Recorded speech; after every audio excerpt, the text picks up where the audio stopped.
Another cool and breezy morning this morning. Wearing my jacket again. It's end of May and I'm still beekeeping with my jacket on. As you can see, these hives, we put syrup on them yesterday because we're just trying to hold them through the next, 2, 3, 4 days of cool weather as predicted. Making sure they have enough food. And you can see we had a cool morning this morning and they're venting out, they're curing the syrup and they're venting out the moisture out of the front entrance. You typically see that in the fall, not end of May.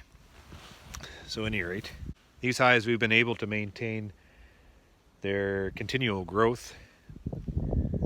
We've been keeping feed on them.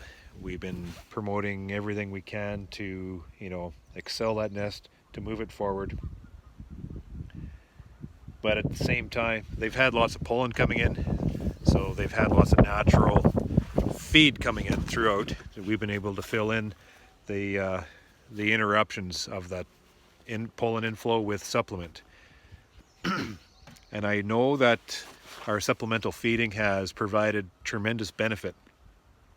Just with the little bit of trial I'm doing on the farm here, we've been playing around with different types of patty, different types of protein supplement, and comparing my trials against the negative controls, it is substantially different. We're looking at 30% increased growth just simply by providing protein to the hives, which is significant, especially through a year like this year. These bees are getting the natural stuff, but there's so many interruptions. You think about food inflow. You have pollen come in, then there's a dearth, and pollen come in, then there's a dearth. It's, up and down, up and down. And every time that colony falls into a bit of protein stress because they fall into a dearth, that stress opens up opportunity for disease to come in. That stress just slows the growth of that colony down, just kind of staggers it. So the whole objective with feeding supplement is to try to, instead of allowing the colony to go into that valley, just to keep a steady and gradual incline of colony development. And that is the objective behind these patties, just to provide some consistency, some predictability to these colonies, just to provide a little bit of assistance to these colonies as they try to develop through, especially developing through cool springs like this. And the other factor is making sure that we have enough syrup, enough sugar on these colonies. As they grow, they demand that energy. And it's surprising, they'll look like they have lots of food stores on hand, go through a few cool days, you come back and they're empty because they just require so much energy to maintain a building and brooding nest. So that's where these pails have come in really handy for us.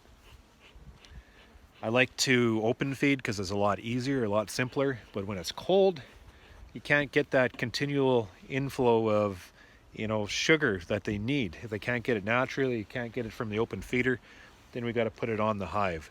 So we've filled these pails 3 or 4 times now. Not full every time, like I'm not trying to bulk these colonies up.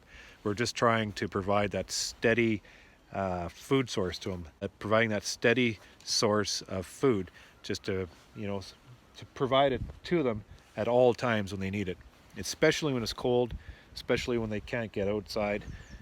They have it available here on top of the hive and they can use it as they please. So there's working for the sake of working, or there's working because we are whipped to a schedule, and I'm afraid that this time of year these hives are growing and we need to get all the work done on a timely basis. We have queen cells going to start maturing on Sunday.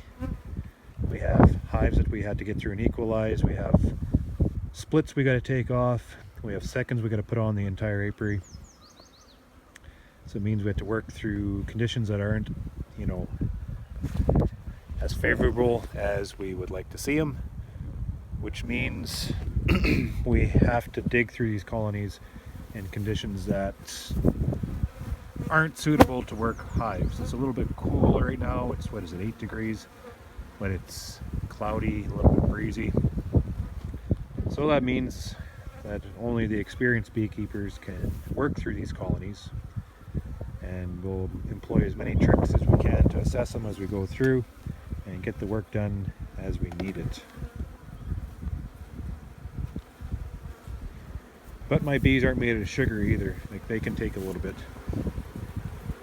We just got to make sure we maintain the integrity of the cluster as look at that brood frame. Holy nut. She did a great job there. See, that's going to hatch, and that's going to turn into 3 frames of bees easy. So that's why we got to get this work done. Some bees are kind of whipping us to a schedule. Yep. So there's that question on what's the actual definition of a commercial beekeeper, and it's a beekeeper that works every day.